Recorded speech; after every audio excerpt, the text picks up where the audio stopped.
Hello అందరూ ఎలా ఉన్నారు? ఈ పెద్దాయనైతే అప్పుడప్పుడు మా ఇంటికి వస్తూ ఉంటాడు టౌన్ నుంచి పల్లకి.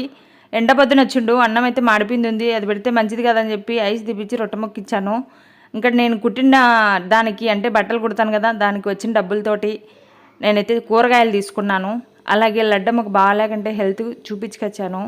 ఇంకా ఇంటికి వచ్చిన తర్వాత మంగుకు మందు అయిపోయింది, మర్చిపోయినా తీసుకొచ్చుకోలేదు.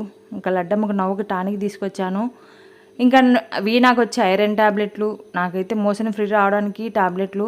ఎండాకాలం కదా, కొంచెం ఉడికి ఎక్కువయ్యి అట్లా ఉందంట, అందుకోసమని చెప్పి ట్యాబ్లెట్ తీసుకొచ్చుకున్నాను.